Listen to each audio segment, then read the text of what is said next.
Hey, Rivermont family. It's Pastor Brett with a book review. We are in a series of book reviews from the pastors, and the book that I read this month is a book called Devotedly. These are the personal letters and love stories of Jim and Elisabeth Elliot. And this book was actually brought to my attention from Della Healy. Della and I were having a conversation about Jim Elliot. It's one of my favorite missionaries, and his wife Elisabeth. And turns out Della actually knew Elisabeth as well as her daughter Valerie, who is in fact the author of this book. She was the one who found these letters.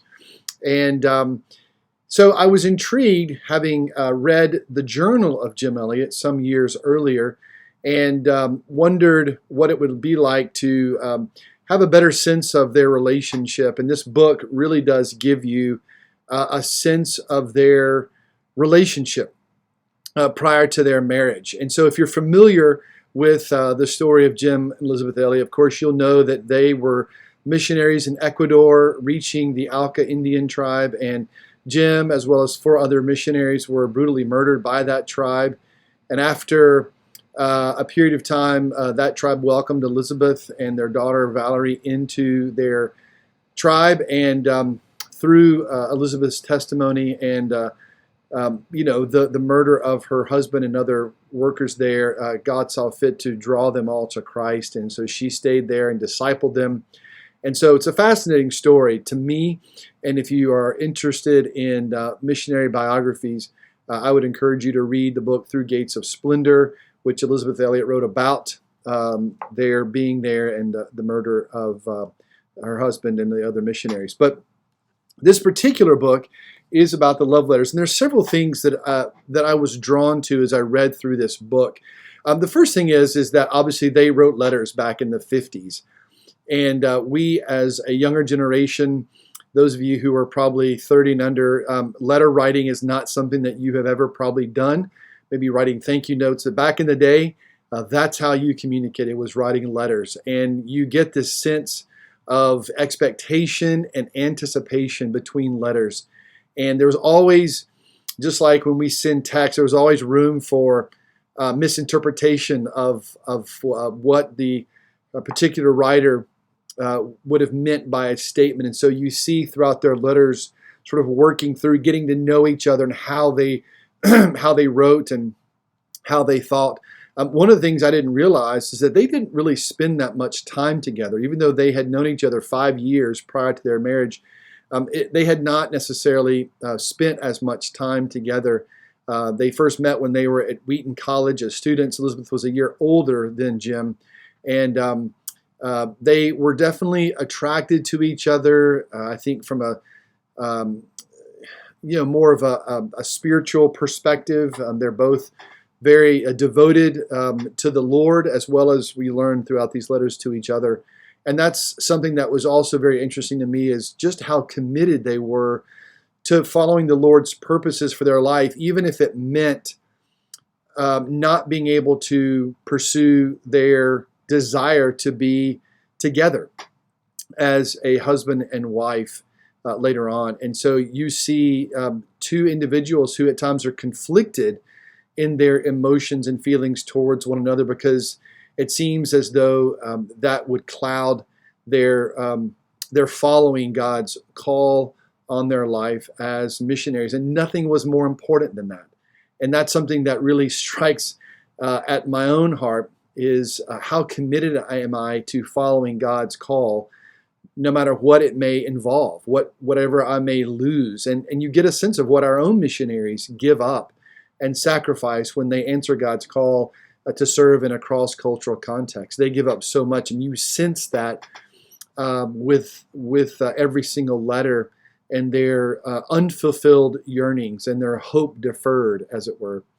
The other thing that really strikes me as I read these letters is their resilience, how resilient they were in not only pursuing God's call, but pursuing each other. Once they realized that they were meant to be together, that they did love each other, they were resilient still in following God's call, but also in finding ways that they could cultivate their their relationship with each other and with the Lord.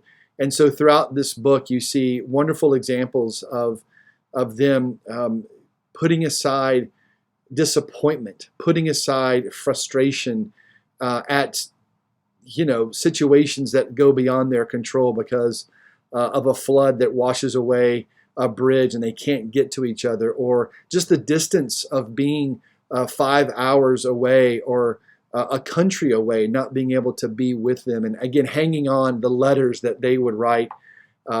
You just get an amazing sense of their resilience and endurance to not only finish the race, as it were, and pursuing God's call as missionaries, but certainly pursuing this relationship that they believe that God brought them together. And of course, at the very end, this is no spoiler alert, of course, they do get married, and we see a couple of years where they are able to enjoy the marriage relationship that they had believed God led them to. And then, of course, in early 1956, Jim and the other 4 missionaries lost their life. That she doesn't really talk that much about that aspect of their relationship. And of course, those letters end once they get married.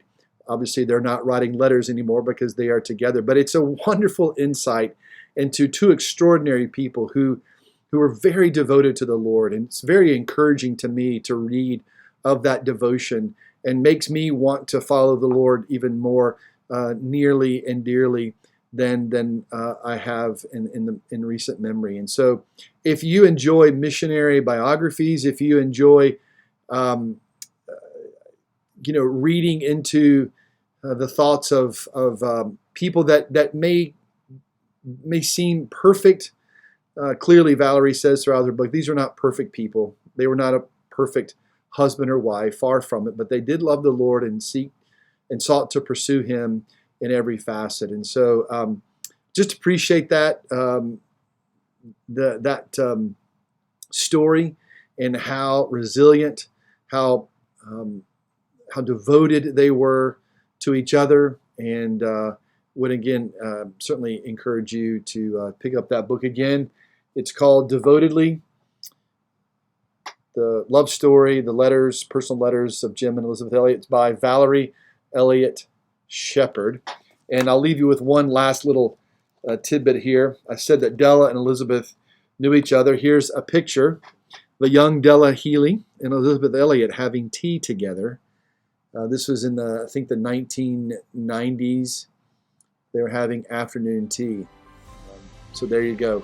Thanks for tuning in. Hope you found that helpful, and we'll look forward to seeing you next time. Take care.